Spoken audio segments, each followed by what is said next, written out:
Bueno, un gusto de verdad estar aquí con todos ustedes.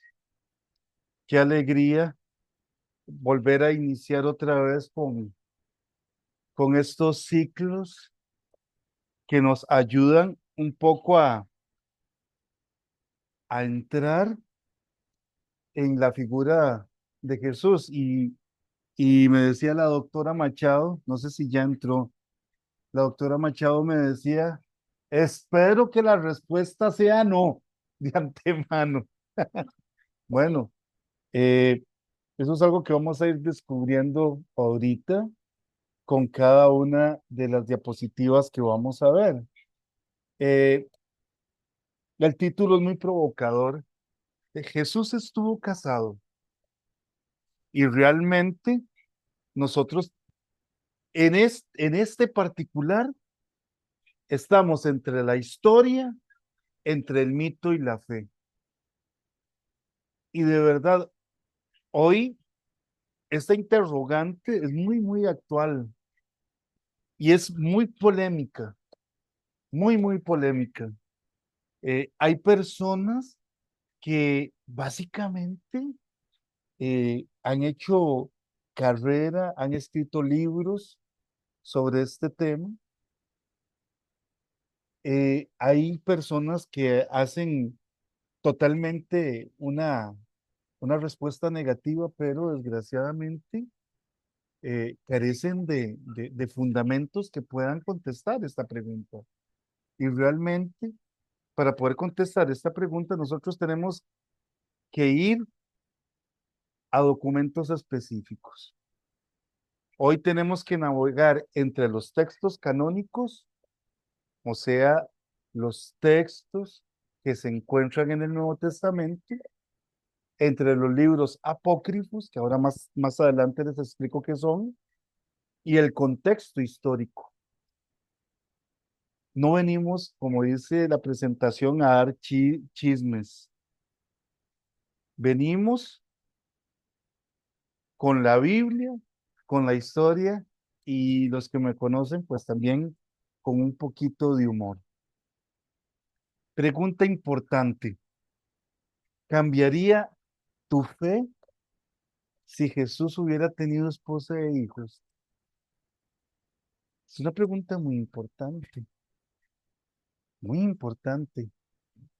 porque en algunos casos hay personas que tienen una idea de Jesús, no diría que romántica, yo diría que son una idea muy alejada de la realidad de Jesús.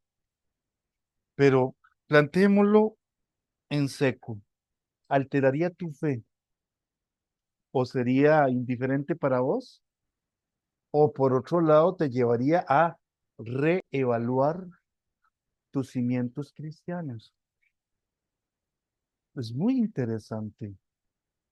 Como les digo, no vamos a decir sí o no, simplemente por conceptos que son meramente, vamos a ver, tradicionales o de una fe romántica, poco, poco aterrizada, poco aterrizada.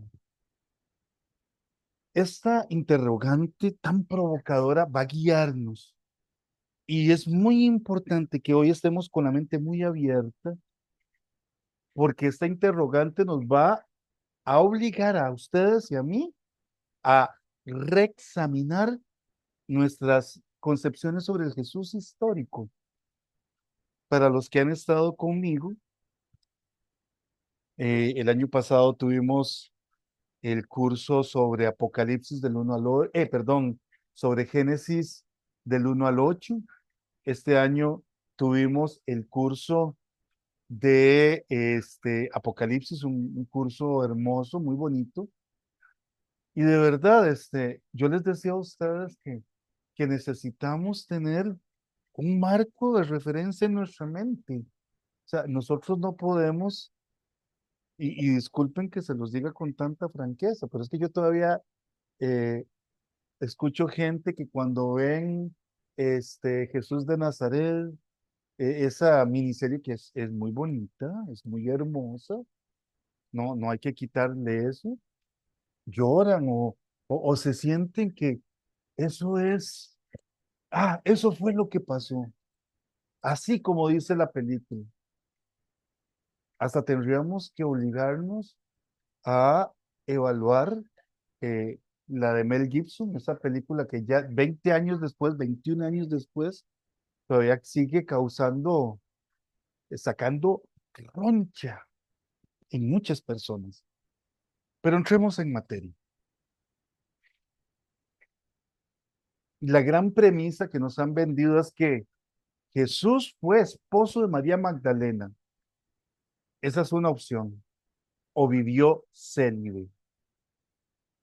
Mira que durante casi 2000 años, nadie se atrevió a pensar lo contrario de que Jesús fue célibe. Pero en el amanecer del siglo XXI se ha encendido un debate sin precedentes que desafía la creencia de que Jesús estuvo eh, casado o fue célibe. Eh, es muy interesante porque nunca nadie, ustedes pueden desde el siglo segundo hasta finales del siglo XX, nadie escribió sobre este tema hasta que aparece el Código Da Vinci. Este libro que realmente eh, hizo temblar las bases de la fe de muchísimas personas y desgraciadamente se trajo abajo la fe de muchos. En 2003 este señor Dan Brown, que vean qué interesante, dicen que se va a venir a vivir a Costa Rica o que ya está viviendo en Costa Rica, dice que es el mejor lugar para vivir, saca una novela. Esa novela realmente no era una novela histórica, no era teología, pero revolucionó la percepción popular sobre Jesús y María Magdalena. Este tipo vendió 81 millones de ejemplares. Imagínense que si este hombre por cada libro hubiera recibido $1, habría amasado una fortuna de 81 millones de dólares. Y este hombre realmente, ¿qué les puedo decir, chicos? Recibió más que $1 eh, por ese libro. Vieran qué interesante, porque este libro enciende un debate acaloradísimo. Y ese debate trae consigo básicamente toda una serie de cuestionantes. Y esas cuestionantes salieron del círculo de los académicos y se convirtieron en conversaciones cotidianas.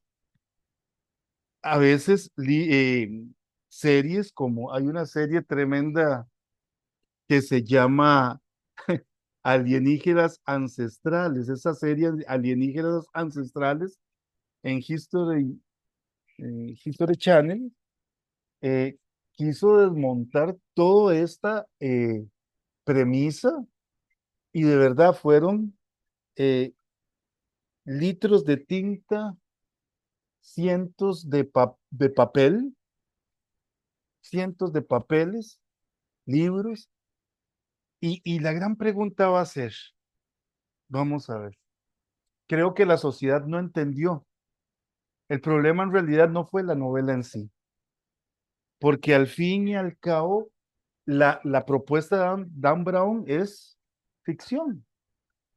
El problema fue la catequesis que durante siglos había evitado abordar el problema de la humanidad de Jesús en toda su complejidad.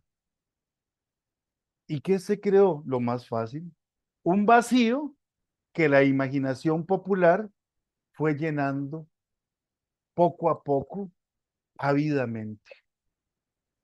Yo no le echo tanto la culpa a Dan Brown, sino le echo la culpa a la mala catequesis que no nos ha mostrado a Jesús tal cual es.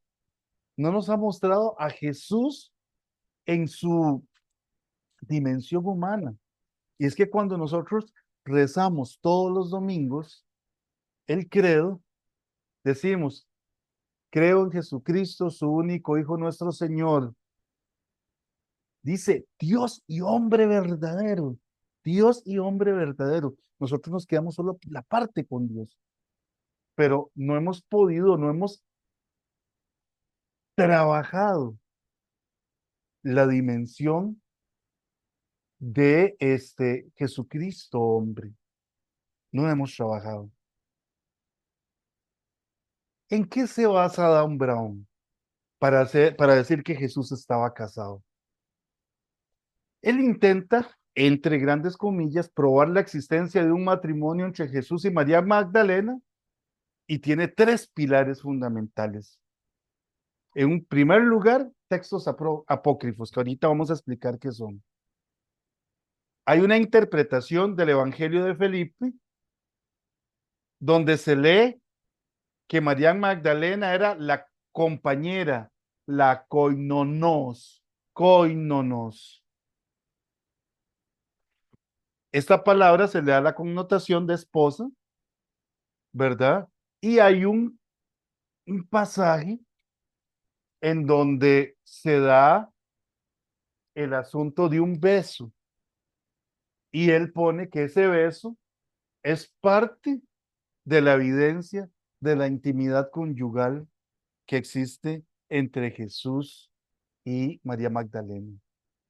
Por otro lado, Dan Brown afirma que la costumbre judía era muy clara.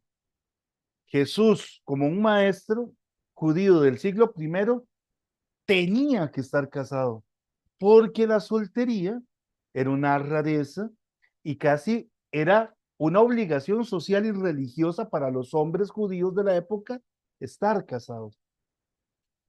Y el tercer bastión son códigos ocultos. Él hace una relectura de la Última Cena de Leonardo da Vinci. Nos dice que el apóstol Juan no es el que aparece a la derecha de Jesús, sino que es María Magdalena, y que la etimología de Santo Grial o San Greal, Grial, que es el cáliz donde se celebra la última cena, él dice y lo saca de contexto y dice que Greal o Grial viene de sangre real, para insinuar de verdad un linaje directo. De verdad que estos pilares son los que forman el andamiaje narrativo de la novela. Y él lo que hace es mezclar elementos históricos, religiosos y, ojo, ficticios para construir una teoría que de verdad cautivó a millones de lectores. Yo entiendo que ya salió el libro número 3, el libro número 3 sobre el código Da Vinci, o va a salir. Y sinceramente, cuando nosotros nos queremos meter en el problema, nos vamos a encontrar con pared, porque en el Nuevo Testamento hay un silencio total. Los evangelios canónicos, o sea, Marcos, Mateo, Lucas y Juan, no mencionan explícitamente, uno, la esposa de Jesús.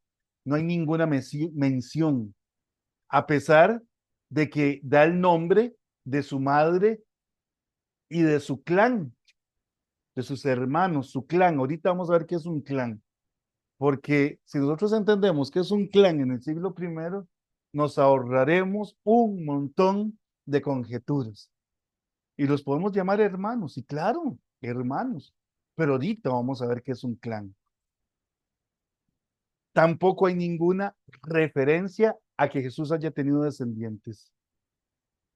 Y en una biografía esto es impensable, ¿verdad? Nosotros vemos una biografía de cualquier eh, personaje histórico y todos estos aspectos tienen que salir a la luz. Y tampoco nos dice que Jesús en su ministerio haya estado establecido en algún lugar de forma sedentaria. Siempre, siempre nos dice que se mueve de un lado para otro. Y de hecho en el Evangelio de San Mateo, en el capítulo 8 versículo 20 dice así, el Hijo del Hombre no tiene dónde recostar la cabeza. El Hijo del Hombre no tiene dónde recostar la cabeza. Quiere decir que él andaba de un lado a otro, de un lado a otro. Yo sí necesito que entendamos este concepto para seguir adelante. En el siglo primero, en la Galilea del siglo primero, la familia era algo muy complejo. Era una concepción totalmente diferente a la que nosotros tenemos. Y a partir de este momento, nosotros vamos a hablar de la familia como un clan, un grupo que comparte elementos sanguíneos o, en el caso de las mujeres, que salen de su clan paterno para ingresar al clan de su marido. En el siglo primero, en la Galilea rural en la que vivió Jesús de Nazaret, la familia era extendida. No era papá, mamá, hijos. No, era un clan. Abuelos, tíos, primos, sobrinos, hermanos, hermanas. Y es impensable para un judío de este tiempo pensar que su clan lo componen el núcleo familiar que usted y yo en este momento definimos como familia. Más allá de ser una unidad social, el clan a usted le dictaba tu existencia como individuo, desde que nacías hasta que morías. El clan era algo importantísimo.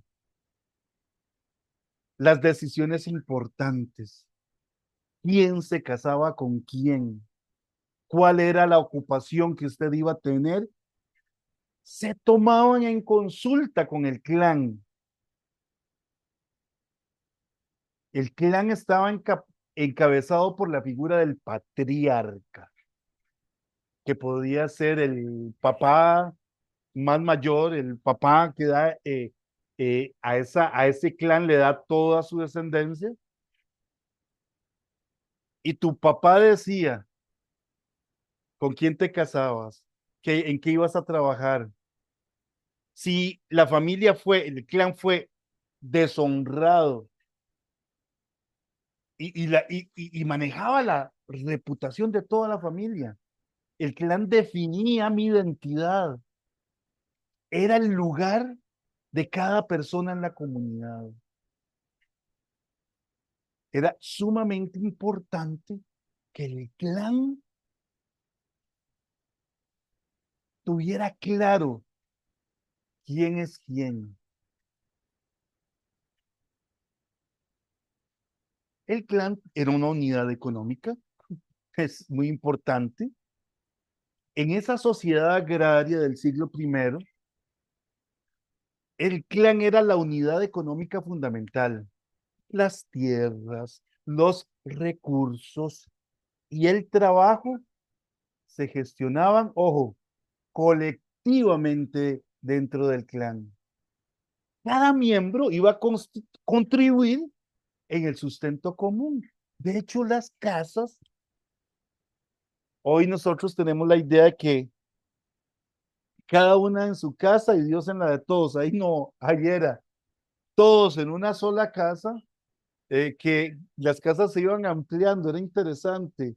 En un principio tal vez podía ser la casa de papá, mamá y sus hijos, pero a medida de que estos se iban casando, se iban haciendo anexos con un patio central. Y entonces, en un momento, en los arqueólogos en Israel le llaman islas.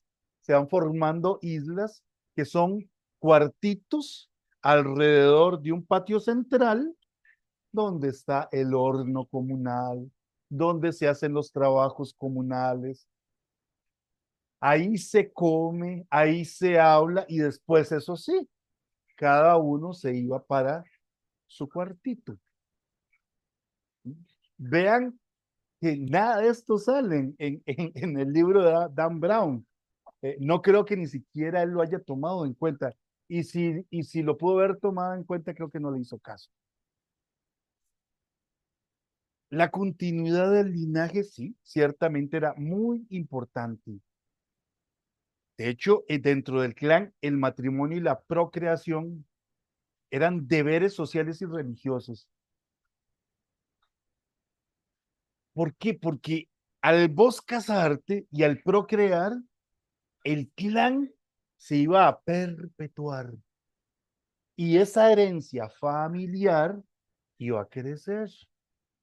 Por eso se esperaba que todo hombre se casara, que tuviera hijos y que mantuviera vivo el linaje. Porque, y en las páginas del Antiguo Testamento nosotros lo podemos ver muy bien, la descendencia es vista como una bendición de Dios. ¿Por qué Sara sufría, la esposa de Abraham? Porque no le podía dar un descendiente. Y si moría sin un descendiente, Abraham, toda su riqueza iba a pasar ¿a quién?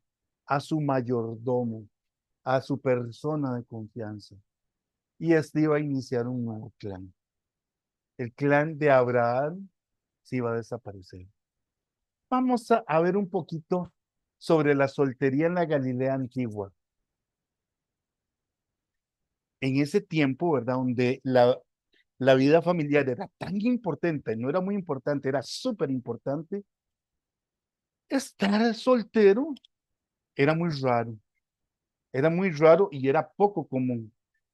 Ojo lo que digo, era poco común, poco común. Dicen que toda regla tiene sus excepciones. De hecho, de verdad, no casarse podía causar preocupación en la sociedad y esto ya llevaba a la exclusión. En algunos casos, llevaba a la exclusión del miembro. A menos, ojo, ya que interesante, que hubiera una razón religiosa o de comunidad muy clara para ellos. Guárdense eso en la mente. Sí podía causar preocupación, pero podía comprenderse a menos que hubiera una razón, uno, religiosa, dos, de comunidad. Guárdense eso en la mente. De hecho, bueno, no se veía como una buena forma de vida. Eh, Solía pasar solo por situaciones especiales o en grupos muy específicos que vivían de forma sencilla o se dedicaban solo a la religión. Recapitulemos. En la Galilea del siglo primero, lo más importante era la familia. Y realmente la familia era todo. El padre estaba al mando. Por eso se le llama patriarca. Tu identidad, cómo ganabas dinero, tu religión venía del clan. El hombre principal era el padre. ¿Y cuál era su tarea primordial? Mantener a la familia y el buen nombre de la familia. El padre mandaba, era el que decidía sobre todo, sobre sus bienes y la vida de cada miembro. Por eso para él era muy importante tener hijos varones, para que el nombre, las tierras y las cosas de la familia pasaran a la segunda, a la siguiente generación, perdón. Todos trabajaban juntos, todos, todos, toda la familia trabajaba unida para poder vivir. Cada uno tenía su tarea.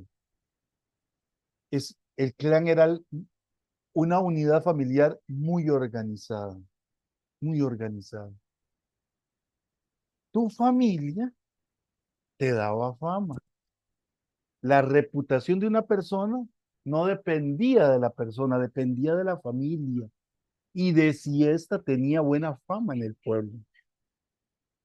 El clan básicamente tenía que mantener las apariencias sociales para mantener su buen nombre. Por eso, de verdad, la idea de un hombre adulto, especialmente si era un líder religioso, sin su propia familia, no vamos a decir que era normal, pero sí era tolerado, porque era extraño, era difícil para la sociedad entenderlo. Y los que están a favor de un Jesús casado, por eso defienden su idea con este concepto a capa y espada. Vamos a ver los argumentos pro matrimonio en el caso de Jesús. Vamos a ver qué dicen los que están a favor, cuáles son sus argumentos para decir que Jesús estaba casado. Lo primero, el contexto judío. Este versículo del libro del Génesis, sean fecundos y multiplíquense, era básicamente el sustento teológico que en la Palestina del siglo I decía al ser humano que el matrimonio no era solo una opción, sino que era una obligación religiosa para todo varón judío. Y de verdad que la presión social y familiar empujaba a los jóvenes a contraer matrimonio más o menos entre los 20 y los 17 años, porque se consideraba que esa unión era el cumplimiento de ese mandato de Dios. Sean fecundos y multiplíquense. La reproducción, como les dije anteriormente, era visto como una bendición divina y una responsabilidad sagrada con el pueblo de Israel.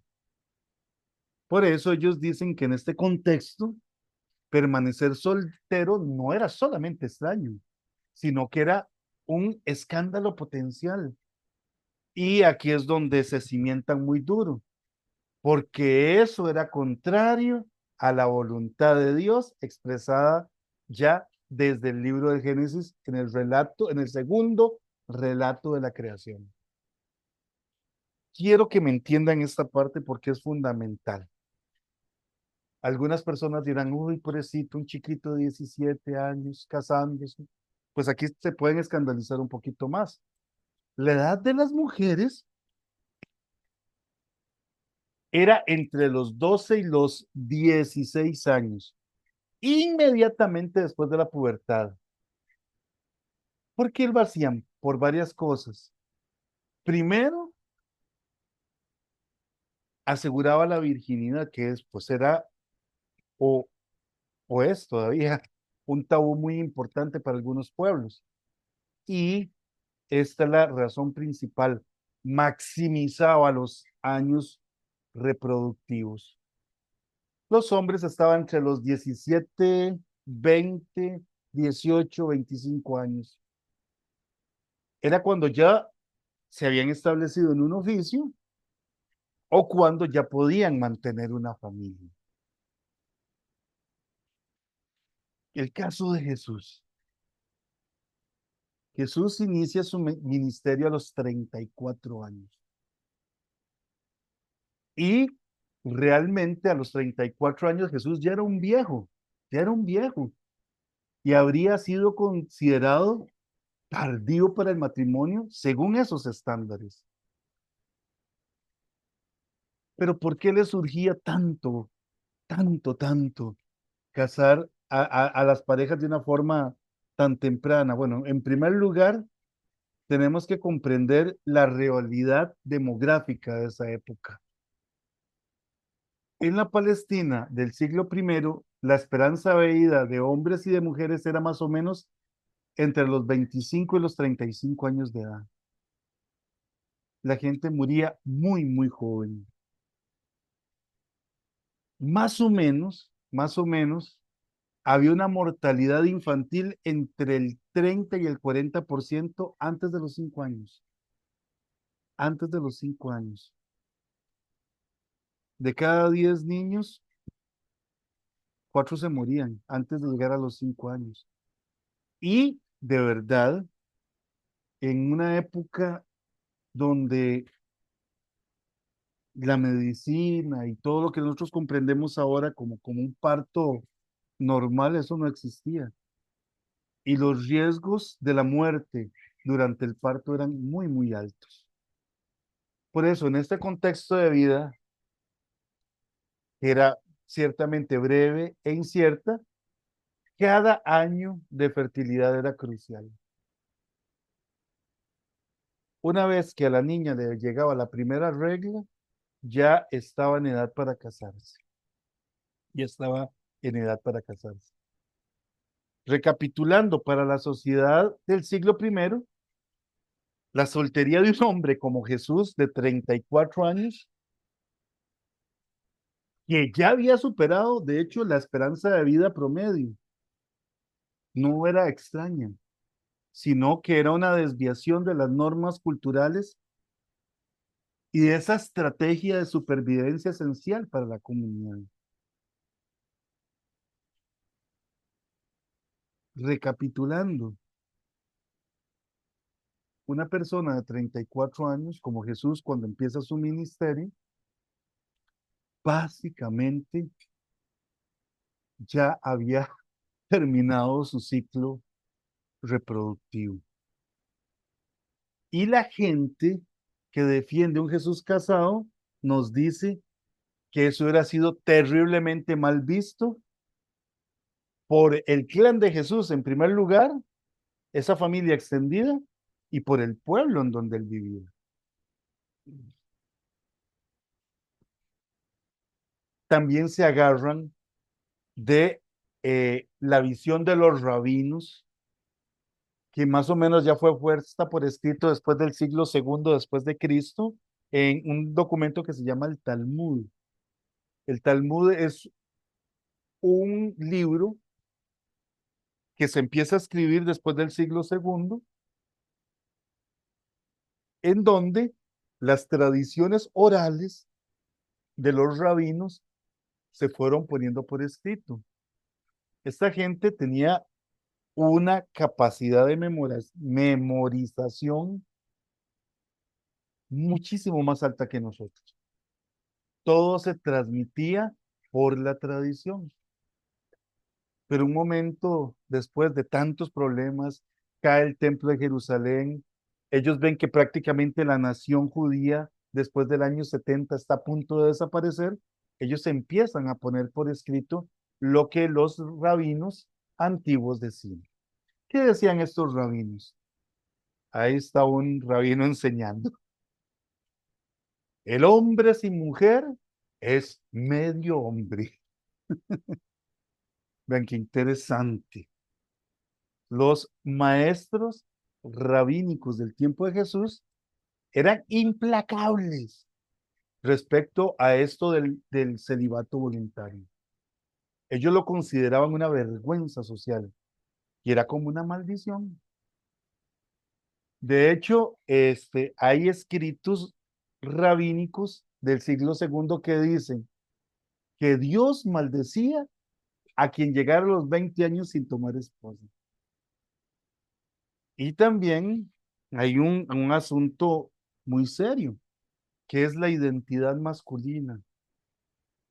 Básicamente te están diciendo que si no estás casado, sos medio hombre, no sos un hombre completo. Y ustedes saben las repercusiones que eso tiene ahora en la modernidad. Imagínense en estos momentos, ¿verdad? Estar casado y ser padre era tan importante que no estarlo, dicen los que defienden el matrimonio de Jesús, Era como un hombre muerto, como alguien que había venido a la tierra a vegetar. Y hay un punto de inflexión del cual también el bendito Dan Brown se agarra para hablar de un Jesús casado y escribir su libro, El descubrimiento de Nag Hammadi. Nag Hammadi, que en una excavación se encuentran los que se han denominado los evangelios olvidados o apócrifos. Apócrifos. ¿Qué sucedió? Bueno, sucedió que haciendo una remodelación se encontraron en una casa muy antigua un cofre donde habían varios libros con evangelios que no habían sido o no habían llegado a la Biblia. Nag Hammadi fue en 1945. Entonces imagínense ustedes el revuelo que esto causó. Pero primero quiero aclararles que es un libro apócrifo. En griego, apócrifo significa oculto. Y estos apócrifos son escritos religiosos que circularon entre las primeras comunidades cristianas, pero, siempre hay un pero, no fueron incluidos en la Biblia. ¿Por qué no fueron incluidos en el Nuevo Testamento? Un criterio es que la composición fue muy tardía. Tenemos apócrifos que van desde mediados del siglo segundo hasta el siglo XIII. Y también por la autoría, porque el autor era cuestionable. ¿Y por qué era cuestionable? Porque las doctrinas no encajaban con la teología de la iglesia. No es que los apócrifos están escondidos en el Vaticano y que esos libros nadie los puede leer y solo investigadores. No, no, no. Vea, ustedes pueden buscar, hacer una búsqueda en internet y se encuentran un montón de apócrifos. De hecho, hay un libro del doctor Antonio Piñero, que fue un profesor mío en Biblia. Él tiene más de 30 años de estar escribiendo sobre el Jesús histórico y de hecho publicó un libro con la traducción de todos los evangelios apócrifos que existen. Entonces, no es que los tienen escondidos y que solo el Vaticano, no, no, no es pura mentira, eso se los pueden encontrar. De hecho, yo voy a ver si se los puedo mandar por el grupo, si les puedo mandar el libro para que los puedan leer. Estos textos de verdad ofrecen unas narrativas, enseñanzas que son alternativas. ¿Por qué son alternativas? Porque ellos cubren aspectos que los evangelios de Marcos, Mateo, Lucas y Juan no tocaron. Entonces, a alguien se le ocurría, bueno, hay unas leyendas así, así, así, y yo creo esto. Entonces, me voy por aquí y escribo un evangelio de lo que yo creo o de las historias que me contaron. Aunque estos evangelios no son eh, libros inspirados por Dios, sí nos sirven de algo a los investigadores y a los amantes de la historia de la iglesia, porque nos dan una perspectiva valiosísima sobre la diversidad de creencias en el cristianismo primitivo. Y es que sería interesante algún día que hagamos un curso solamente sobre los cristianismos de los primeros siglos. Es que cada comunidad era a veces hasta independiente con sus creencias. No había internet, no había radio, no había libros. Tal vez recibían la buena noticia de un catequista, después ese catequista se iba y pasaban 2, 3, 4 años y nadie los venía a visitar, entonces ellos iban creando su propio cristianismo. Va a ser hasta San Pablo, bendito sea Dios por San Pablo, que, ojo, se empieza a homogenizar. Y para los que no lo sabían, el cristianismo que usted y yo vivimos en este momento es el cristianismo que triunfó por sobre encima de esos otros cristianismos. Y es el cristianismo paulino. Pues eso lo veremos algún día, en algún momento. Los apócrifos realmente son muy fantasiosos. Es tremendo. Yo les digo que tenemos desde mediados del siglo II hasta el siglo XIII. En el siglo XIII, ¿qué valor histórico puede tener un texto? Son súper fantasiosos, eh, son poco confiables como fuentes históricas sobre la vida y la obra de Jesús.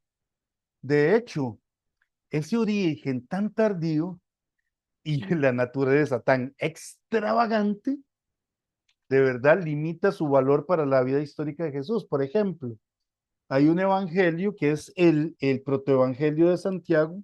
Generalmente toman el nombre de un apóstol o de un cristiano muy distinguido de los primeros tiempos para darle un valor, darle peso. No es lo mismo que digan lectura del evangelio de nuestro Señor Jesucristo según Roy Cisneros, a que digan lectura del Santo Evangelio según San Mateo. Entonces, por ejemplo, en ese apócrifo que es del siglo XIII, de ahí se saca algo que ustedes y yo hacemos en Navidad cuando armamos el Belén, el pesebre, o como le decimos en Costa Rica, el portal, el buey y la mula. Ustedes revisen los dos evangelios, el de Mateo y el de Lucas, que son los únicos que nos dan datos sobre el nacimiento de Jesús. Primero son contradictorios, ¿sí? No son iguales, pero si ustedes lo buscan, ahí no habla ni de un buey y no habla de una mula. ¿Dónde lo encontramos? En el protoevangelio de Santiago. Pero es muy importante leerlos, estudiarlos, porque nos ayudan a entender en qué creía esa gente, cuál era el contexto sociocultural de las comunidades cristianas primitivas. Es como quitando eso de fantasía y todo eso, nos dan una radiografía de la comunidad. Por eso son tan interesantes y tan importantes. Los textos, perdón, de Nag Hammadi fue muy interesante porque son libros gnósticos. Y es esencial que ustedes entiendan, primero, que es un apócrifo y ahora que es un apócrifo gnóstico. Estos textos de esta corriente apócrifa se centran en gnosis. Gnosis en griego significa conocimiento secreto. Era un conocimiento de unos poquitos nada más, de unos iluminados que lo recibían y no lo podían contar. A veces hasta nos dan una visión dualista, un Dios bueno y un Dios malo, un Dios creador y un Dios destructor.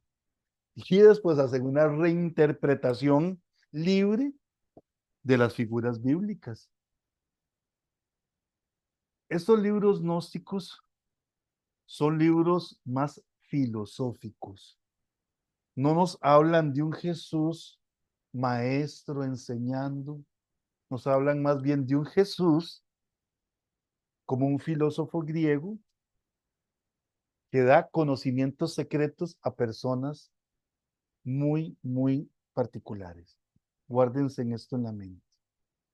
Entonces estamos hablando que gnosis es que es un conocimiento secreto y ese conocimiento secreto es para alcanzar la salvación. El que no conozca ese conocimiento secreto no se va a salvar.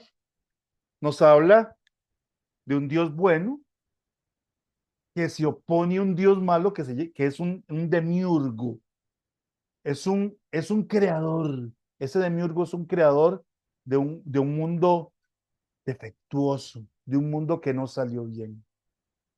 Y nos presenta a Jesús como un enviado celestial que trae ese conocimiento secreto para despertar lo divino, no para salvar por sacrificio.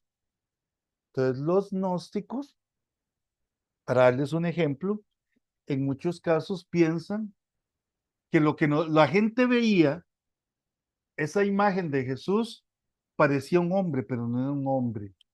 Si se tocaba a Jesús, era probable que la mano siguiera recto, porque lo divinizaron tanto, tanto, o lo hicieron tan terriblemente eh, inalcanzable, que hasta negaban que Jesús en la cruz haya muerto. Ellos creían que Jesús era Dios, nunca creían que Jesús era hombre. Vean qué interesante. Por eso aquí la arqueología, la teología y la historia es muy importante para responder a la pregunta que yo les hacía al principio.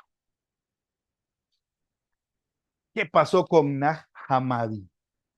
Nag Hammadi fue un boom. En diciembre del año 45, en una ciudad que se llama así Nag Hammadi, en el Alto Egipto, un señor que se llamaba Mohammed Ali al-Zaman hizo un súper descubrimiento que no vino a complementar nuestra fe en Jesús, ojo, vino a ayudarnos a comprender en qué creían algunos cristianos en ese cristianismo antiguo. Él buscaba abono natural y se encontró una jarra de barro sellada. Dentro de esa jarra habían 13 libros antiguos en papiro con tapas de cuero y esos libros contenían 52 textos muy antiguos. Fueron escritos en un idioma que se llama copto, no en griego, y eran principalmente textos gnósticos. Ojo, ya sabemos que es gnóstico, ¿verdad? Que se pensaba que ya no existían. Imagínense, es encontrarse, imagínense lo que es ustedes estar deseando leer un libro y que en todo lado le digan, no, ese libro ya no existe, ya no hay copias, solamente tenemos lo que otros autores han dicho o lo que otros autores refutaron sobre esos libros y que de un pronto a otro, en una compriventa allá perdida en San José, usted se encuentra ese libro. Imagínense lo que revolucionó las ciencias escriturísticas y la historia. Los historiadores se volvieron locos porque ahora sí podían ver en qué creían esas comunidades. Este gran hallazgo, de verdad, lo que nos enseñó no fue más sobre Jesús. Quiero recalcar eso, porque a nosotros nos venden es el Evangelio de Judas, lo que nunca la iglesia nos contó sobre Jesús. Y es mentiras, es mentiras. Lo que nos vienen a decir esos evangelios es que había muchas ideas cristianas distintas al principio, más de lo que se creía. Y entre estos textos apócrifos hay uno muy importante sobre el cual Dan Brown cimentó su libro, que es el Evangelio de Felipe. Y este hombre se basó en una frase, ojo, en una frase nada más, Vamos a ver de qué se trata todo esto. ¿Qué dicen los apócrifos sobre el matrimonio de Jesús? Oiga lo que dice el Evangelio de Felipe, que es del siglo tercero. O sea, ya habían pasado casi 300 años desde que Jesús vivió entre nosotros. 300 años. ¿Qué valor histórico puede tener eso? Con todo respeto, ninguno. ¿Qué dice? ¿En qué se basó Dan Brown para decir que María Magdalena era la esposa de Jesús? Dice así, la compañera, en griego compañera, se escribe koinonos. Koinonos del Salvador es María Magdalena. Ojo, Cristo la amaba más que a todos los discípulos y solía besarla en la boca. Esta alusión al beso y al uso de koinonos, compañero, compañera, que en ciertos contextos, koinonos o compañero, compañera podría significar cónyuge, y ese beso en la boca alimentaron la teoría de que había una relación de marido y mujer entre Jesús y María Magdalena.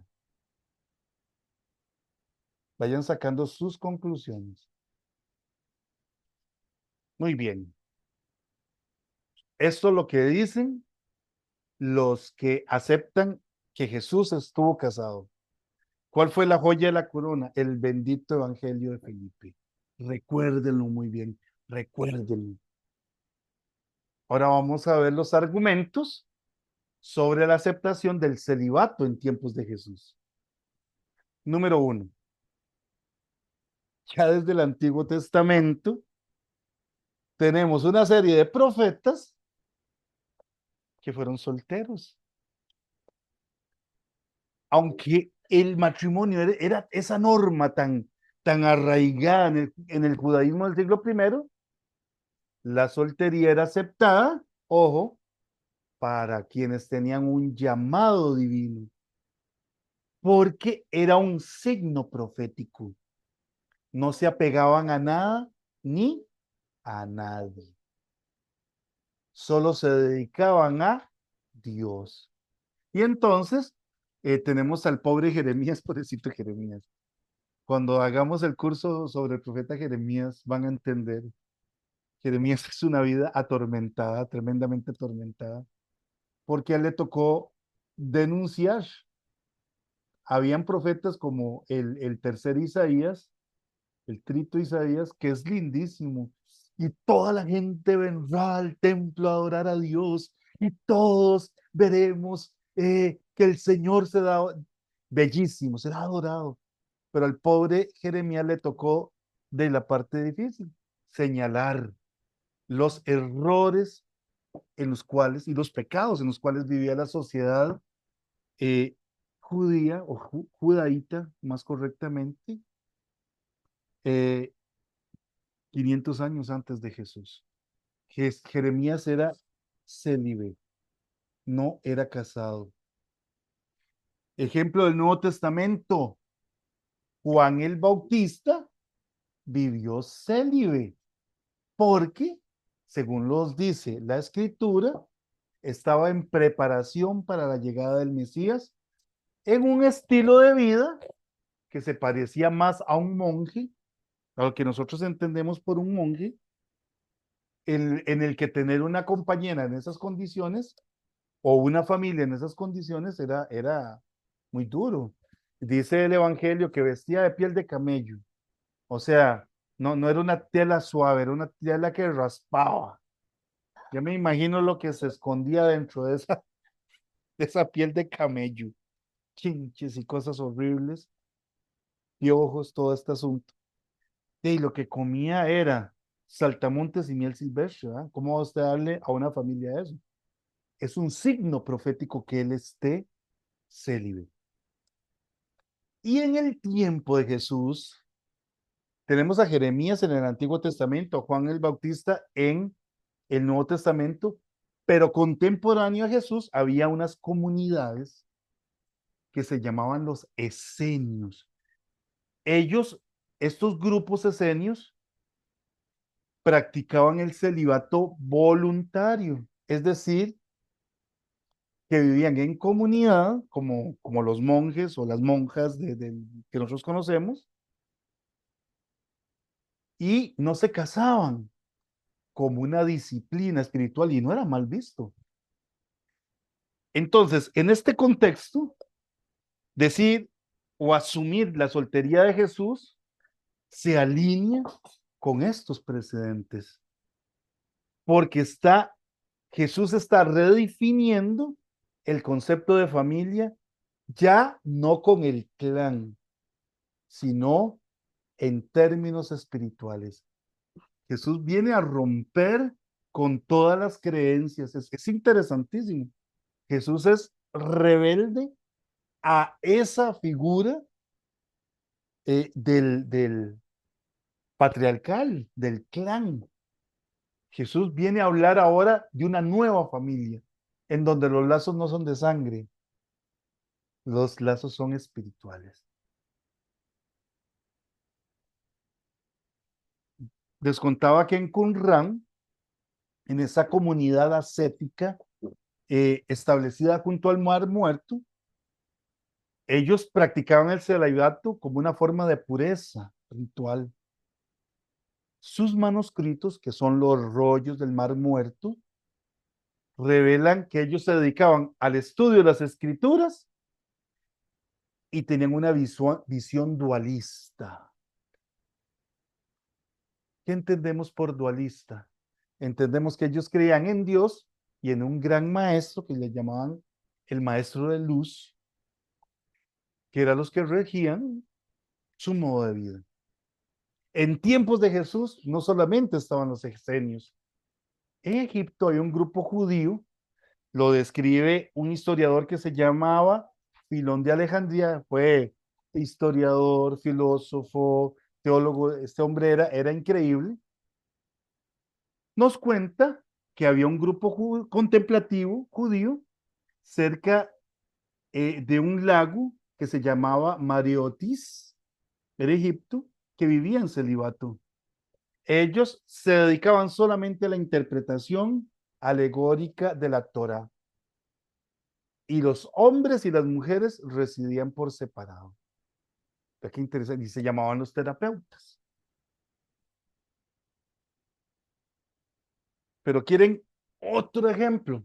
Bueno, tenemos un rabino del tiempo de Jesús. El rabino enamorado de la ley. Decía Rabí Simón Ben Asai, un rabino contemporáneo de Jesús. Mi alma está enamorada de la ley. Otros continuarán con la propagación de la humanidad. Ven, decir que era imposible, que era terminantemente prohibido que un hombre judío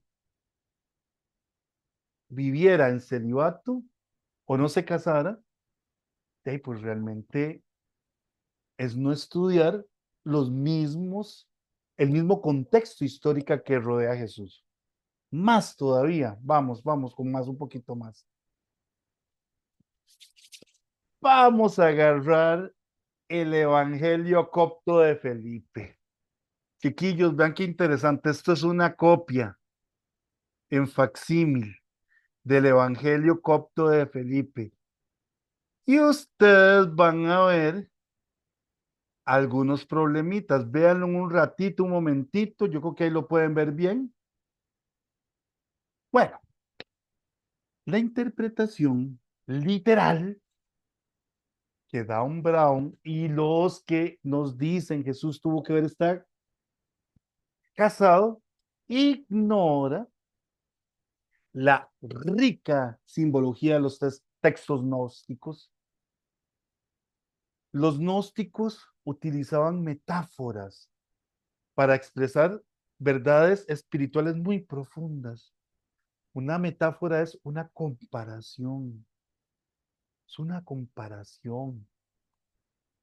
no es textual. Pero vean, este es un facsímil que nos muestra prácticamente dónde se habla del beso. Va a ser muy importante para más adelante. Vamos a entrarle al significado de koinonos. Koinonos. ¿Qué significado Felipe le daba a esa palabra? Vean qué interesante. Dan Brown y los que se aferran a la idea de un Jesús casado nos dicen que koinonos significa compañera. Por ende, cónyuge. Si analizamos filológicamente la palabra griega koinonos, significa compañero, compañera, socio, socia o un colega en su sentido amplio. San Pablo utiliza la palabra y dice, Tito es mi koinonos. Jamás vamos a entender que Tito era el marido de San Pablo. Era su compañero. Ese término Pablo lo usa muchas veces para sus colaboradores en el ministerio. Y no implica que San Pablo estuviera casado con Tito. Vamos a llegar a una conclusión muy interesante. Según este análisis filológico, según el uso paulino, María Magdalena, según el Evangelio de Felipe, podía ser una colaboradora cercana en el ministerio de Jesús, sin necesariamente ser su esposa. Ah, es que koinonos, koinonos. No, no, koinonos no significa esposo, no significa esposa, significa compañero, socio e inclusive colega, alguien cercano. En el Nuevo Testamento, nosotros podemos ver que koinonos siempre se va a utilizar para referirse a un participante, a un compañero o a un socio. Se va a utilizar en el contexto del ministerio, porque no indica que esa persona tiene una participación activa en la empresa de llevar el evangelio. Y en el Nuevo Testamento, nunca, nunca, nunca se utiliza para referirse a una relación matrimonial. Nunca. En 2 Corintios 8:23 o en 2 Pedro 1:4, koinonos describe un vínculo de participación, de un compañerismo profundo, no necesariamente conyugal. Ahora sí vamos a ver cómo se llama en el Nuevo Testamento el matrimonio. Matrimonio. La palabra más común es gamos. Gamos. Gamos significa boda, banquete de bodas o matrimonio. En Mateo 2:22 se lee, el reino de los cielos es semejante a un rey que hizo una fiesta de bodas, gamos, para su hijo. En Hebreos 13:4, honroso sea en todo el matrimonio, gamos, y el lecho sin mancilla. ¿Cómo se dice casarse en el Nuevo Testamento? El verbo principal es gameo, gameo. Significa casarse para hombre o mujer. En 1 Corintios 7:9 dice, si no tienen don de continencia, cásense, cásense, gameo. Es mejor casarse que estarse quemando. San Pablo era muy práctico y ilustraba las cosas muy vividas.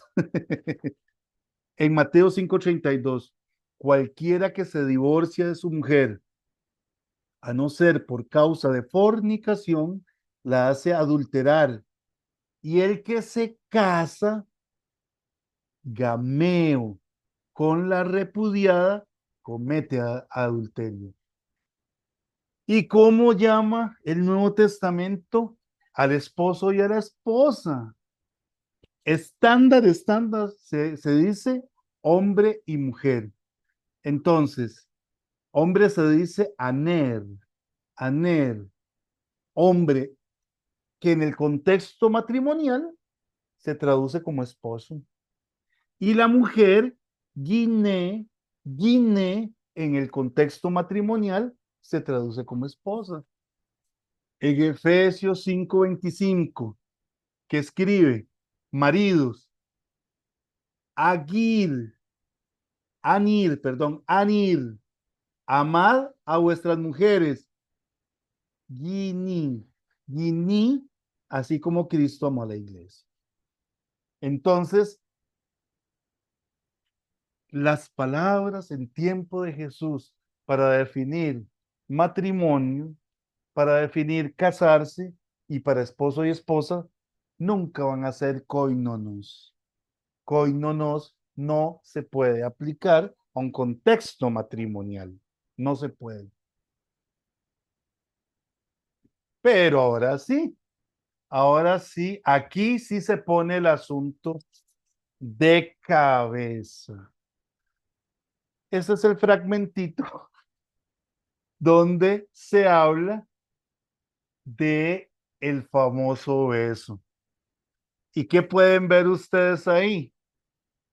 Que está dañado. Vean qué interesante. Ese fragmento crucial del Evangelio de Felipe, que se halló en Nahamadi, que es tan invocado, porque ahí dice Jesús besaba en la boca, esconde una verdad sorprendente, mis chiquillos. Precisamente la sección donde el manuscrito detalla el lugar exacto donde Jesús besaba a María Magdalena está dañado y presenta un hueco. Está dañado. Hay un hueco. ¿Comprenden lo que significa eso? Esta interrupción, pues entonces, ha provocado intensas especulaciones, debates entre los académicos y el público. ¿Cuál era la palabra o la frase original que estaba en ese hueco? ¿Se refería a un beso en la mejilla, en la mano, en la frente? Cualquiera de esas palabras entran en ese hueco. Sí dice que Jesús besaba a María Magdalena, pero no dice dónde. ¿De dónde sacaron entonces que ese beso era algo más íntimo, que iba a reforzar la teoría de una relación conyugal? Espero que la doctora Machado haya hecho, ay, gracias, Dios mío. Ven qué interesante, hermanos, hermanas. El famoso beso, en donde le daba beso a Jesús, una especulación porque hay un hueco ahí. Por eso la ausencia de esta palabra clave abre sí abanico infinito de interpretaciones. Y es muy triste porque muchos quieren decir al texto lo que ellos quieren que el texto diga. Y eso no se vale. En exégesis eso no se vale. Vamos a analizar ese misterioso eso. Porque de que ese fragmento, que ya sabemos que es gnóstico, que ya sabemos que es del siglo III, que es muy tardío, tremendamente tardío, ¿qué significaba para el autor de Felipe ese beso? Pues vean, es muy interesante porque resulta que donde dice beso, ya quedamos claro que está dañado, ¿verdad? Está dañado. Y donde dice dónde la besaba está totalmente ilegible. Ahí hay un hueco. Y se ve así. Y solía besarla en la texto perdido. Pero si nosotros vemos el Evangelio de Felipe en el contexto de los textos gnósticos y acudimos a otros textos, vamos a encontrar algo muy interesante. En el gnosticismo, el beso que aparece en este Evangelio de Felipe es totalmente simbólico, porque los gnósticos creían que la transmisión del conocimiento, de ese conocimiento, se hacía mediante besos en la boca. Hay otros evangelios, y esto no nos lo dicen los señores que creen aférreamente en el asunto este ¿cómo les digo? El matrimonio de Jesús, en donde Jesús sí besa en la boca a hombres. ¿Pero por qué? No era porque eran pareja, no, porque los gnósticos creían que el conocimiento se transmitía a través de besos en la boca. ¿Ves? ¿Ves? Cara de pez. No es un acto romántico, sino es una metáfora de cómo se despierta la conciencia y cómo se reciben las verdades ocultas. Vamos a ver las interpretaciones del beso. En la boca, que es la interpretación romántica. Esta la popularizaron gente como Dan Brown, pero ignoran las costumbres judías del siglo primero, donde un beso en la boca era solo para familiares muy cercanos. Se besaba al padre en la boca, se besaba a la madre en la boca, se besaba a los hermanos, hermanas, a los hijos, al cónyuge en la boca. No era algo exclusivo de los esposos o de los novios. De hecho, no había noviazgo. En ese tiempo no había noviazgo. Lo que era un contrato. Usted veía a la novia, firmaban un contrato y al año siguiente la novia se venía a vivir con usted. Cuando se besaba en la frente, ojo, en el Israel, en la Judea, en la Galilea del siglo primero, generalmente era una bendición, era una forma de estos pueblos semitas para bendecir, para mostrar respeto, para saludar.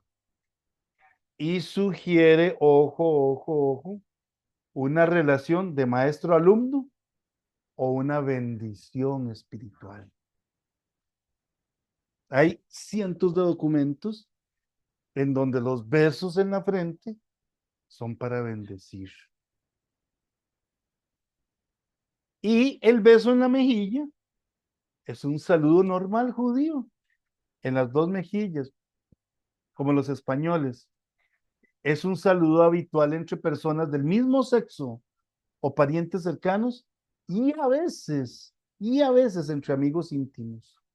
Ustedes han visto los argentinos, los besotes que se dan cuando se encuentran un amigo, una amiga, pa, dos besos en la mejilla. Y no quiere decir que esa persona sea homosexual o que le gusten las personas de su mismo sexo, ¿verdad? No quiere decir eso. Ahora vamos a analizar al héroe de nuestra historia. ¿Cómo veía Jesús? Porque eso no nos lo dicen, no nos lo dicen. ¿Cómo veía Jesús de Nazaret del celibato? Estamos claros que el Nuevo Testamento no menciona que Jesús estuviera casado o tuviera hijos, pero sí nos dicen que su vida y su ministerio se centró completa y exclusivamente en la proclamación del reino de Dios y en la formación de una nueva familia espiritual, una familia basada en la fe y en la obediencia a la voluntad de Dios. Jesús rompe con ese modelo tradicional. Durísimo, durísimo, porque Jesús mismo critica el patriarcado. Jesús constantemente cuestionó esas estructuras de poder familiar tradicional. Por eso es que en el Evangelio de Lucas dice, si alguno no viene a mí y no odia a su padre y a su madre, no puede ser mi discípulo. No es que va a odiar al papá y a la mamá, es que va a romper con esa estructura que era irrompible. Y por lo que les expliqué al principio, ese era un paso durísimo, durísimo de cualquier persona. A vos te educaron que fuera del clan no había nada. Fuera del clan no hay nada. Solo dentro del clan tenés una identidad. El clan te dice quién eres.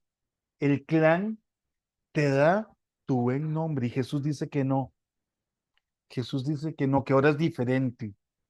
Ahora hay una nueva familia, una familia universal. Y lo dice muy bonito, dice en Marcos 3:35, el que hace la voluntad de Dios, ese es mi hermano, mi hermana y mi madre. Durísimas palabras. Se está trayendo abajo toda la concepción del clan. En Mateo 23:8, todos ustedes son hermanos. Ya no es por la sangre, ahora es por el espíritu que somos hermanos. Para Jesús el celibato fue un signo profético. Era esa radical libertad. Ese celibato le permitía a Jesús una disponibilidad total y absoluta para su misión. No tenía ataduras familiares que pudieran comprometer su entrega. Era una urgencia escatológica. San Pablo constantemente está diciendo, el tiempo ha llegado. En 1 Corintios 7:29 nos dice, el tiempo se ha cortado, acortado. El reino de Dios ya viene y ya no tenemos que estar pensando en preocupaciones mundanas, incluido el matrimonio. Y Jesús en su celibato profético anticipa aquí en este mundo lo que seremos en el cielo, donde ni se casarán ni se darán en matrimonio. Marcos 12:25. Jesús no rechaza la sexualidad, sino que es un poderosísimo signo profético que señalaba que llegó una nueva realidad donde las relaciones humanas se van a transformar radicalmente. A mí me encantaría en algún día poderles dar una charla. Eso es un curso muy lindo que yo recibí. Así vivían los primeros cristianos. Es tremendo. Es tremendo. Imagínense un mundo como el Imperio Romano, donde no había hospitales, donde no había seguridad social, donde todos los impuestos no eran para devolvérselos al pueblo en obras, sino para enriquecer a los monarcas, en donde si una mujer quedaba viuda, perdónenme la expresión, se jodía, porque a partir de ese momento iba a ser básicamente a vivir en la pobreza. Se daba una persona que quedaba huérfana, quedaba a merced, y hay muchos, muchos relatos de Roma donde tíos le arrebataban el patrimonio a los sobrinos y los echaban a vivir a la cárcel, a calle. Una mujer viuda o una de Dios, una de tres, o se buscaba ver cómo se casaba de nuevo, buscaba ver si podía arrancar en una sociedad tan machista un negocio, o, y esto es terrible, se dedicaba a la prostitución se dedicaban. Un huérfano quedaba expuesto a venderse como esclavo, podía ser vendido como esclavo, pero en las comunidades cristianas esto no era así, porque Jesús cuántas veces insistió ayudar a las viudas, socorrer a los huérfanos, algo que se nos ha olvidado montones, que Jesús pedía al extranjero que vive en medio de ti, ayúdale, visita a los que están en la cárcel. Entonces, las comunidades cristianas, ante ese mundo que no te daba ninguna oportunidad, se convirtieron en referentes de una nueva sociedad, una familia nueva.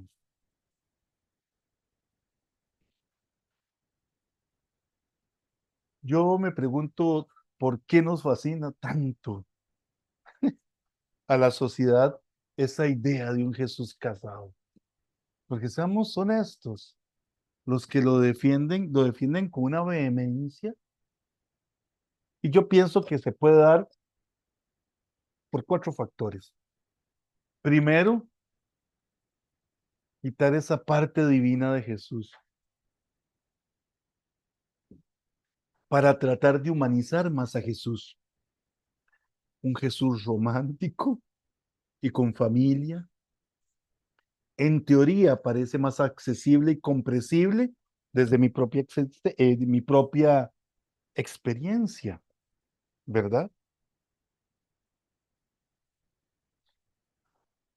Tal vez, y de verdad, en el siglo XXI, ese Jesús casado podría reconfortarnos en imaginar que Jesús también experimentó estos afectos, estos vínculos que nosotros valoramos tanto.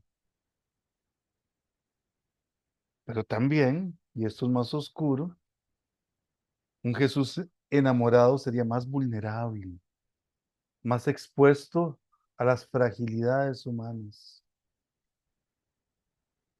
Y también a una idealización del amor. Queremos proyectar nuestra cultura romántica contemporánea y buscamos validación divina para nuestras propias concepciones sobre el amor. Pero esta fascinación dice más sobre nuestras necesidades como sociedad que sobre la realidad histórica del siglo primero, después de Cristo. Bueno, imagínense ustedes, es un poquito de humor. Me dice un periódico de la época. La señora de Nazaret, la primera dama del reino. Si Jesús hubiera estado casado, hermanos, podríamos imaginar los titulares de los periódicos de Jerusalén. La esposa del rabí de Galilea opina sobre el último milagro de su marido. O quizá exclusivo, la primera dama del reino comparte su receta de pan sin levadura. Pero en realidad, mire, la realidad histórica es más provocadora. Un predicador itinerante que por propia voluntad elige romper con todas las convenciones sociales. Jesús rompió con la cultura de su época, con la sociedad de su época, incluyendo el mandato matrimonial, pero lo hace para poder ser absolutamente libre en su misión. Y la verdad que esto es un escándalo mucho mayor que cualquier romance secreto. En eso se quedan cortos estos libros, porque quieren meternos tanto en la mente a un Jesús casado que básicamente obvian la grandeza de la figura de Jesús de Nazaret, como ese revolucionario, no me cansaré de decirlo, que busca reordenar su sociedad, es que es increíble, desde el amor, desde el compromiso, desde la libertad, desde nuevos vínculos sociales. Más allá del jardín y el rumor, ¿dónde reside la verdadera semilla del reino de Dios? Mire, quizás no importa tanto el sendero que él anduvo en solitario, ni la voz que guardó para sí en el susurro del amor humano. La verdadera parábola no yace si en su corazón Jesús conoció la unión terrenal, sino si en si nuestro corazón se atreve a sembrar la semilla de esa visión de Jesús, porque él permaneció célibe para buscar la construcción de un mundo donde la justicia florece y el amor es el río que sacia toda la red. Mire, no basta con nombrar el camino, sino con pisarlo con el corazón y con las manos. Vean, mientras la curiosidad teje historias en los rincones del tiempo, el eco de la llamada de Jesús, hoy en el 2021, hoy 18 de septiembre del 2025, perdón, es un llamado a edificar un hogar para el espíritu humano, a crear una comunidad forjada en la fraternidad, donde cada piedra es un acto de amor y cada luz es un reflejo de la inextinguible verdad de Jesús de Nazaret. Miren, lo verdaderamente revolucionario de Jesús no fue casarse o no casarse, sino fue su propuesta de que creáramos una fraternidad universal. Ese es el verdadero matrimonio de Jesús, una alianza con toda la humanidad. Me da mucha tristeza a mí realmente ver lo superficial que es nuestra sociedad, que nos quiere presentar a ese Jesús de una forma tan, tan achicada. Y me duele mucho que a usted y a mí no nos hayan catequizado desde hace muchísimo tiempo, no para contestarle a Dan Brown, no para contestarle a un ateo, sino para vos atreverte en tu corazón a sembrar la semilla del reino de Dios que Jesús buscó durante toda su vida. Por eso es muy importante que empecemos a descubrir al Jesús histórico, al Jesús de los evangelios. Y yo les estoy proponiendo para el próximo mes un curso intensivo sobre el Jesús del Evangelio de Marcos. Nosotros tenemos una mezcolanza de Jesuses en nuestra mente, porque desgraciadamente nos han presentado un Jesús que es un poquitico del Evangelio de Juan, un poquitico del Evangelio de Marcos, un poquitico del Evangelio de Mateo y un ultra poquitico, pobrecito Marcos, pequeñísimo del Evangelio de Marcos. Y cuando vemos esas películas, Rey de Reyes, Jesús de Nazaret, que hacen una mezcolanza peor todavía, de Jesús se nos confunde, ¿verdad? ¿Quién es Jesús? Entonces, cada evangelio nos presenta a un Jesús muy definido. Por eso, más allá de las especulaciones, de los mitos modernos, yo te hago la pregunta, ¿querés conocer al Jesús real? Aquel que caminó por las polvorientas sendas de Galilea, provocando asombros y muchas veces escándalo. Por eso te invito a sumergirte en este curso especializado sobre el Evangelio de Marcos, el testimonio más antiguo. Marcos fue el primero que escribió, el más dinámico y sobre todo sobre la vida del mensaje de Jesús.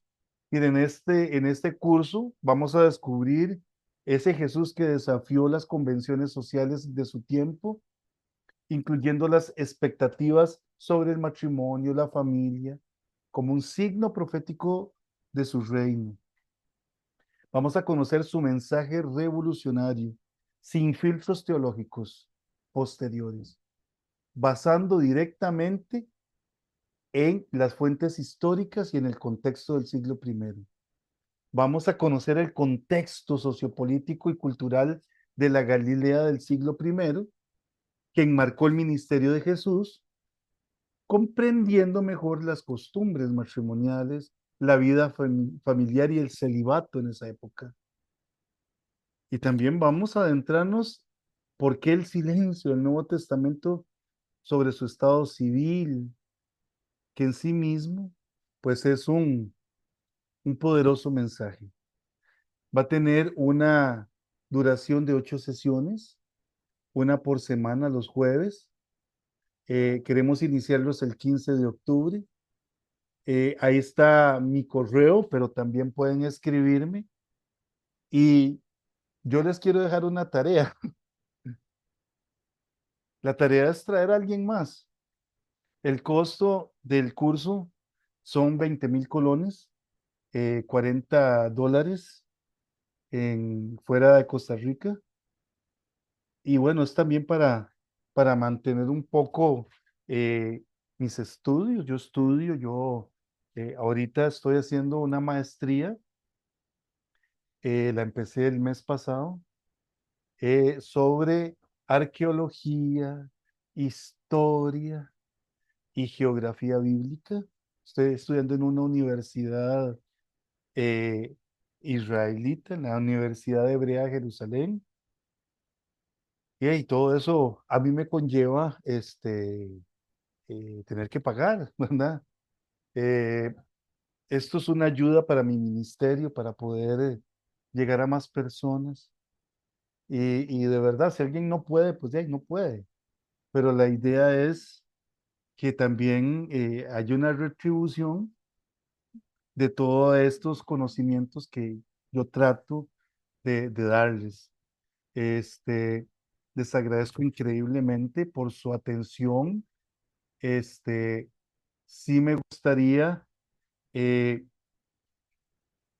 voy a abrirles, que puedan reactivar su micrófono, porque me imagino que pueden haber algunas preguntas. Y quiero dedicar estos últimos 20 minutos a ayudarles con esas preguntas. No sé si alguna quiere, alguna. Ahí oí alguien que abrió. Hola,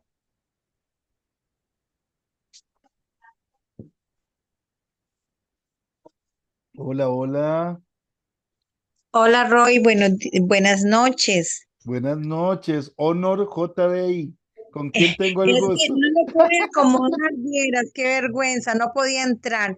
Entonces de último lo dejé así. No Y importa. gracias a Dios ya Ah, pude pero sí entrar pudiste y es entrar.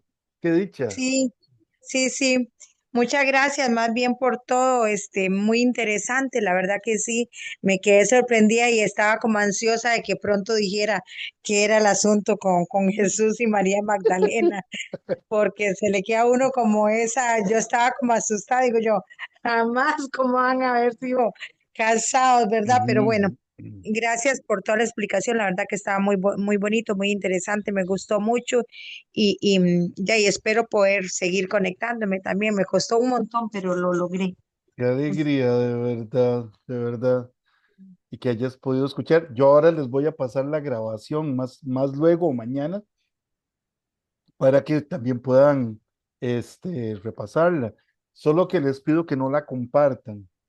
Eh, es mejor que las personas puedan tener pues el acceso, pero con una buena explicación. A veces lo quieren poner como algo muy sensacionalista, ¿verdad? Pero no, muchísimas gracias. ¿Tienes alguna duda que quisieras plantearme? No, por el momento no, más bien muchas gracias y ahí trataré la próxima de ya de conectarme desde el principio para Mm, entender todo muy bien, aunque todo lo fui entendiendo y lo iba leyendo también ahí donde usted lo iba poniendo. Entonces, muchísimas gracias y buenas noches. Presentate para los demás, porque como no se ve tu nombre. Ileana Campos, Campos para servirles. Ileana está aquí en San Vito, compañera mía de mil batallas en la cocina, ¿verdad, Ileana? Ah, sí, en la cocina, en el retiro de los sacerdotes. Sí, sí, sí. Sí, Muchas una gracias. experiencia muy bonita, gracias a Dios. Qué bien. ¿Alguien tiene una preguntita o quiere saber algo más o quiere participar? Este sería el momento. Hola, hola, doctora. Adelante. Hola, Ok. hola, buenas noches. ¿Me Buenas escuchas? noches. Sí, perfectamente, sí. Yo feliz porque me reía porque te dije aquel día, ojalá que la respuesta sea no, pero bueno, yo sabía que la respuesta era no, pero es increíble cómo las personas que no conocen a fondo, pues nadie conoce 100% a Jesús, pero todos tratamos de investigar, Ujú, de conocer, pero los que lo vemos como lo conocemos hasta ahora sabemos perfectamente que Él, pues es todo lo que has explicado lo justifica. Pero es increíble porque es tan fácil engañar a alguien que no tenga la manipularlo. cultura, Mm, manipularlo, ujú, y eso mismo lo manipularlo. comenté con una persona que yo la tengo como por muy conocedora y la tengo por católico, tal vez no así tan estudioso, pero y le comenté y le incluso para motivarlo y me dice, ah, sí, pero eso yo lo sé, Jesús estaba casado y hasta tuvo hijos. Y yo me quedé, digo, perdón, no estamos hablando de Jesús el pulpero, estamos hablando de Jesús de Nazaret. Sí, sí, sí, Ujú, sí, sí, eso hay libros ya que lo dije. Digo, ah, bueno, entonces no, mejor me oigo primero la charla de Roy para poder tener argumentos. Pero es increíble con cualquier libro que salga, ujú, con cualquier cosa, con eso mismo de los evangelios apócrifos, gnósticos, la gente se confunde tanto por la falta de conocimiento que se creen cualquier cosa que le dicen y te lo ujú, rebaten y te lo dicen y bueno, ni modo. Todo eso a la luz del Espíritu Santo siempre hay que entender que no todo el mundo se le da la capacidad, no porque ujú. seamos mejores ni peores, simplemente porque el que busca encuentra.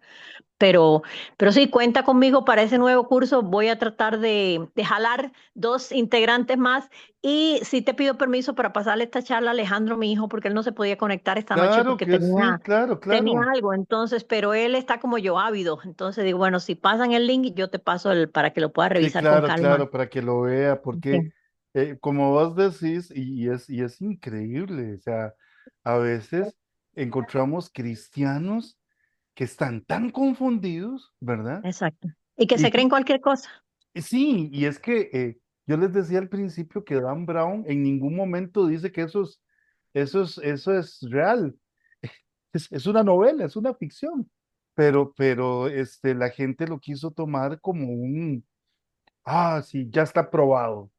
Y vieras qué Exacto. interesante, porque al final de cuentas, solo el detalle de que el manuscrito está roto. No sabemos qué dice. Eso no lo dicen ellos. Es muy Exacto, pero interesante. es parte de la confusión el decir que existe un manuscrito y ya la gente busca y sí existe el manuscrito. Bueno, pues si existe el manuscrito ya está, es ciencia constituida, eh, sin investigar un poquito más. Pero Por bueno, eso yo quería muchísimas enseñarles gracias. la foto. Muchas gracias, Exacto. Mercedes. A ustedes, muchas gracias a Muchas usted. gracias. Bueno. ¿Alguien más? Yo creo que Tere. Yo, muchas gracias, Luisito.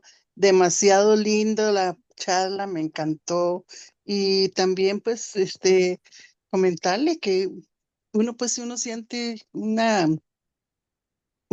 algo en el corazón, dice, ¿cómo se atreven a decir semejantes cosas? O sea, Mm, uno, si no quiere creer esas cosas, como decía Papi, hay veces no hay que creer ni dejar de creer, mm. pero esto, sí, uno sabe que son gente prácticamente ignorante la que empieza con esos chismes, ¿verdad? No, y también es una forma de ganar dinero. O sea, la prueba es que, por ejemplo, yo estoy diciendo todas las falsedades de esos libros y estoy con 18 maravillosas personas, pero es más el aparato publicitario que, que le saca a la gente ese morbo, ¿verdad? Y la gente Sí, se lo cree. Es que eso es lo más triste. Se lo es cree. correcto, se lo cree. Sí, pero bueno, de ahí, yo me siento muy contenta de estar aprendiendo y escuchando todas estas charlas, me encantan y ahí, a seguir para adelante, ¿verdad? Y usted Muchas también, gracias. el Señor le Muchas gracias. bendiga mucho y lo conserve esa sabiduría suya. Muchas Un, gracias, Ter. Muchas gracias, tía. un abrazo a la distancia Igual. pronto, y Yo creo que pronto se pronto lo nos daré. vamos a ver, sí. Sí, primero Dios. Primero, Señor, Buenas sí, sí. noches, Buenas noches. Luisito. ¿Alguien más tiene alguna duda? Hasta el momento yo sé que había una duda que tiene que estar rondándole en las cabecitas a algunos, pero no tengan miedo. Hola Roy, Hola, Tengo- Mayra. ¿Cómo estás? bien, gracias a Dios y vos. Ay, muy bien. Me encanta la idea de tener la oportunidad de conocer más eh, de, de la vida de Jesús y de nuestra propia fe. Solo tengo una duda, Ujú. que vos dijiste antes que Jesús inició su vida Esa es la pública duda. Ay, a los gracias. 34 años. 34, sí, sí, sí. Es que Sí, mira, realmente esto lo vamos a ver muchísimo, muchísimo más amplio en el curso del Evangelio de Marcos. Y yo la quería dejar picando. La historia larga duraría una hora explicándola, pero voy a hacer la parte resumida. Una de las cosas que nosotros, más por asunto popular que por verdadera catequesis, es la edad de que Jesús inicia su ministerio. Y es que si nosotros leemos atentamente el Evangelio de Mateo y el Evangelio de Lucas, nos vamos a dar cuenta de que la persona que en el siglo octavo, en el siglo octavo, un monje muy, muy, muy carga que el Papa Gregorio le encomendó que hiciera la cronología, ¿verdad? De la historia después de la vida de Jesús. Muy docto, hizo muchas cosas excelente bien, pero se equivocó en una cosa. Resulta que cuando los dos evangelios, el de Mateo y el de Lucas, nos hablan sobre el nacimiento de Jesús, dan un dato muy interesante. En Mateo, Mayra, ¿quién quería matar al niño Jesús? Mayra, sí, aquí estoy, tengo la Biblia abierta para buscarlo. vamos a ver. En Este, Mateo, al puro principio, el que manda matar a los chiquitos, ¿quién es? ay, se me fue. El rey Eh, Herodes. Herodes, sí, aquí ya me Herodes, acordé. perfecto. Y resulta que nosotros sabemos por la historia de que Herodes murió en el año 4 antes de Cristo, en el año 4. Ahí hay un desfase. Por eso, cuando en Mateo dice que Herodes manda matar a los chiquitos menores de, 2 años. 2 años. Quiere decir que Herodes había hecho el cálculo de cuando había aparecido la estrella, cuando habían llegado los magos, y suponía que el niño tenía ya 2 años. 4 más 2, 6. Sí. Pero, los exegetas, que son los que estudian profundamente las escrituras, lo ponen entre el 6 y el 7. Yo, personalmente, yo les explicaré después mis razones. Yo estoy más con la idea que Jesús nació en el 7. Lo que quiere decir que Jesús no nació en el año 1. Jesús tuvo que haber nacido en el 7. Y entonces, si hacemos las cuentas, vamos a tener que sumarle 3 años. 3 años. Entonces, si dice que empezó a los 30, le ponemos 4 años más, perdón, estaríamos hablando de 34. Jesús era un viejo ya, era un viejo. Para los estándares, donde la gente se moría, eh, estaba entre los 25 años, 30 años. Era terrible, o sea, las condiciones y todo el asunto, la gente padecía muchas enfermedades, por la arena del desierto, mucha gente quedaba ciega, ¿me entendés? Entonces, los que estudiamos al Jesús histórico, eh, tenemos una cronología más avalada por la arqueología, por la historia y por el contexto. Llegar y decirle a alguien, no, es que Jesús no nació, tampoco, tampoco. ¿Por qué San Mateo pone y San Lucas que Jesús tenía más o menos 30 años? Porque a los 30 años era cuando un rabino podía poder empezar a enseñar. Pero tampoco es que es pecado que la gente piense que Jesús tenía 30 y que murió a los 33, que de hecho, según nuestra cronología, no murió de 33, murió de 37 años, 37 años. Pero no es nada del otro mundo, no es que se nos está cayendo toda la teología, no, no, no. Es un hecho histórico que pues tenemos que empezar a difundirlo y a decirle a la gente por qué, ¿verdad? Cuando ya veamos el Evangelio de Marcos, van a ver ustedes que van a tener ¿cómo se llama? Esa pregunta muchísimo más clara, porque de verdad duraría como una hora para explicarlo muy, muy, muy bien. No sé si te Ok, quedó claro. genial, muchas gracias. Sí, sí, genial, me parece genial y claro, me encantaría poder tener la oportunidad de hacer este otro curso ya de 8 sesiones, pero entonces ahí vamos a estar hablando. Muchas gracias, Roy. Bueno, buenas noches. Buenas ¿Habrá noches. alguien más en estos últimos minutos que nos quiera decir algo? ¿Le pareció? ¿No le pareció? Bueno, vamos a terminar este encuentro pues orando.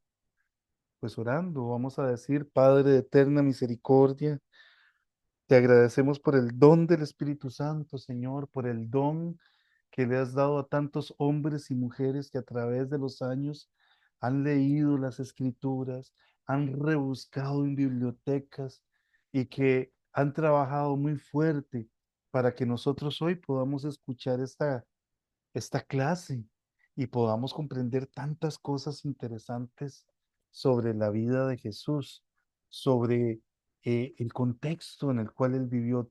Te pedimos, Señor, que podamos ser esos agentes que empiecen a brindar a los demás las bases para lograr el sueño de Jesús.